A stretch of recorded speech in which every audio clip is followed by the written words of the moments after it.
Welcome back to the AI Daily Brief. Today, we are talking about a new initiative from OpenAI where they are launching jobs and certifications. Now, what makes this interesting is that there are a variety of interpretations and ways that people are looking at it out there. Some are seeing it as OpenAI deciding that they want to go compete with LinkedIn. Others think it's a response to growing anxiety around AI-related job loss. Then there's the interpretation that people think that OpenAI's valuation is too high and they're just throwing things at the wall and seeing what sticks. We're going to break it down, talk about what they're doing, get into some of those takes, and ultimately try to figure out what this says about where the company is headed. So first of all, let's talk about the news. It was announced by new CEO for Applications, Fiji Simo. It was announced with a blog post called Expanding Economic Opportunity with AI. Fiji writes, "Whenever I talk with people about AI, one of the first questions I get is what is it going to mean for my job? Or how will it impact my company? I tell them I believe AI will unlock more opportunities for more people than any technology in history. It will help companies operate more efficiently, give anyone the power to turn their ideas into income, and create jobs that don't even exist today. But AI will also be disruptive. Jobs will look different. Companies will have to adapt, and all of us, from shift workers to CEOs, will have to learn how to work in new ways.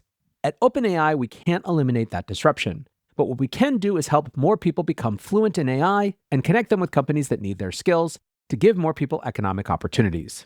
So what does that look like in practice? Well, like I said, they announced two initiatives. The first is the OpenAI Jobs Platform. Simo writes, "If you're a business looking to hire an AI-savvy employee, or you just need help with a specific task, finding the right person can be hit or miss. The OpenAI Jobs Platform will have knowledgeable, experienced candidates at every level, and opportunities for anyone looking to put their skills to use." Simo also says that this will not just be prioritized for big companies. She writes, "It will have a track dedicated to helping local businesses compete and local governments find the AI talent they need to better serve their constituents." Naturally, however, with all these people applying for jobs saying that they are AI savvy, how will companies be able to tell if they're actually AI fluent? Well, enter the second product that was announced, AI certifications. This is sort of the natural extension of the OpenAI Academy, which is their online learning platform. Simo writes, "We're going to expand the Academy by offering certifications for different levels of AI fluency, from the basics of using AI at work, all the way up to AI custom jobs and prompt engineering. We'll obviously use AI to teach AI. Anyone will be able to prepare for the certification in ChatGPT study mode and become certified without leaving the app. And companies will be able to make it part of their own learning and development programs." So that's the announcement. And like I said, there is a lot of interpretation going on around this. The first line of discussion is this idea that OpenAI is somehow now trying to compete with LinkedIn. CNBC's article about this was called "OpenAI is building an AI jobs platform that could challenge Microsoft's LinkedIn." And this article's whole thrust is all about how this is yet another sign of the fraying relationship between these two. This was also a common theme on Twitter. Peter Wildeford writes, "What does Microsoft think about this? The Microsoft-OpenAI relationship continues to fray." I tend to think that this narrative is completely oversold and misses the mark here. Basically, to the extent that OpenAI ends up competing with LinkedIn because of this initiative, I think that will be incidental to whatever they were trying to accomplish. First of all, as high density as some jobs boards are, it is not winner take all in the same way that a social network is. If you just look at the landscapes of jobs, they're obviously much more fragmented. Theoretically, if you could get everyone in the same spot, it would be really good for everyone, but in practice, that's just not how it's played out. Secondly, it is very normal at this point for companies that are introducing new types of software and new technology to offer some amount of training on their own tools. Salesforce has an entire academy that has its own certifications. Oracle has versions of this. It's just kind of part of what you do.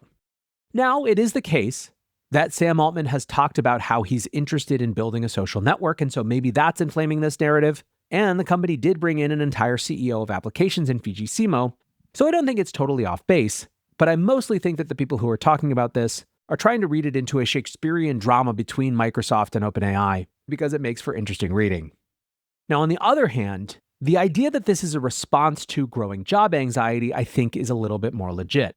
Obviously, since they launched, AI companies have been very attuned to this particular concern. The farther away we've moved from people's primary considerations being robot takeovers, the more that jobs really continues to rear its head as the thing that people are anxious about when it comes to AI. And what's more, it definitely feels like that concern is on an upswing right now as we're starting to see studies that show at least some evidence that there may be an impact in certain places. We talked a little bit about this study from Stanford, where they argued that there are some indicators that young people in jobs that are more exposed to AI are seeing lower employment rates than their peers. They basically found that early career workers between ages 22 and 25 who were in what they considered the most AI-exposed occupations, basically they organized all jobs into 5 categories of how exposed to AI they were. They said those young people in the most AI-exposed occupations have seen a 13% relative decline in employment. Now, they're very careful to point out that it is not 100% that is about AI. There are a lot of other things going on. There's some amount of resetting after a big hiring post-COVID, and there are certainly other potential explanations as well, but it's enough of a signal that people are sitting up and paying attention. What's more, a second paper from Harvard PhD students found similar results by analyzing LinkedIn resumes and job posting data. The paper was called Generative AI as Seniority-Biased Technological Change, Evidence from US Resume and Job Posting Data, and again, finds some nascent but compelling evidence that early career folks are having a harder time in this era of AI. Then on top of all of this, we also this week saw the release of a huge report from the Gerald Huff Fund for Humanity, breaking down how many net jobs are expected to be lost sector by sector. It scored each industry on how fast they would be disrupted, and came to the conclusion that a net of 45 million US jobs are expected to be lost due to AI. Now, this was ultimately a very long pitch for UBI, which is one of the big things that this fund focuses on, so you have to take it with that grain of salt. But our point for the purposes of understanding why OpenAI would do this now is that this narrative is on the rise. Of course, though, AI won't just take jobs, it will create new jobs, and that's sort of the point that OpenAI is trying to make with their jobs board. Recently, LinkedIn founder Reid Hoffman was discussing these studies and wrote, "If you're entering the workforce today, you have a unique advantage. You can grow up working with co-pilots, understanding the leverage they give you as an employee, and help your companies figure out how to integrate AI into their work. The real test will be whether we treat this moment as a warning or an opening." I do think that to some extent, this is OpenAI trying to get out ahead of that discussion. Now, connected to all of this is a political dimension. OpenAI is explicit that this is part of a response to the White House's efforts to expand AI literacy. In that announcement post, Simo wrote, "We're launching these new initiatives as part of our commitment to the White House's efforts towards expanding AI literacy." They also put a number goal around the certification, saying that they're committed to certifying 10 million Americans by 2030. Now, outside of whether this was competition for LinkedIn or just a straight response to AI job anxiety, I saw really 2 different types of interpretations. The first was basically some version of, wow, is this company ambitious and they're coming for everything? And the other was, this feels like kind of a lack of focus and we're not sure how it all fits together. Nilesh Trivedi, for example, wrote, "Feels like a big anti-signal, to be honest." I actually saw enough variations of these that I tweeted out a little poll asking whether people thought it was a sign of ambition or a sign of being lost in the sauce. And while the sample size is very small, a little under 100 respondents, it was fairly evenly split. 53.6% said it was ambitious, 46.4% said it was an indication of them being lost. Abu from datainsight.com writes, "To me, it looks like they're trying everything to be profitable. Right now, their main income is ChatGPT and API, but they're clearly moving down the application layer.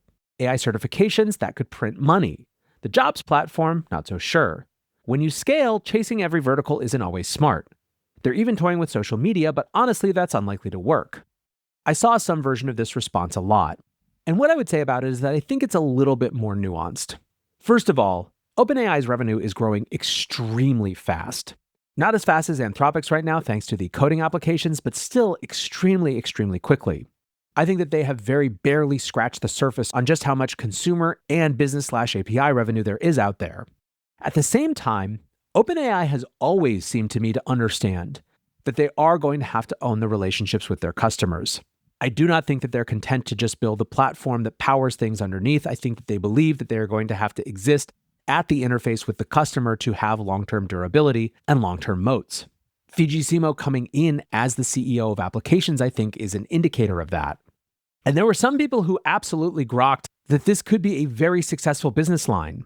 Kevin Yang wrote, "OpenAI certs is a great idea. This basically forces people to learn ChatGPT to get a job, the best lock-in." I would go further and say learning ChatGPT is already sort of a requirement to get a job, and it's a reasonable thing to explore whether OpenAI wants to be the ones who own the certifications, or at least the anchor certifications that says someone is actually good at ChatGPT. Wes Roth writes, "If the model works, AI fluency could become the next must-have line on every resume, and OpenAI would sit at the center of the talent marketplace it's creating."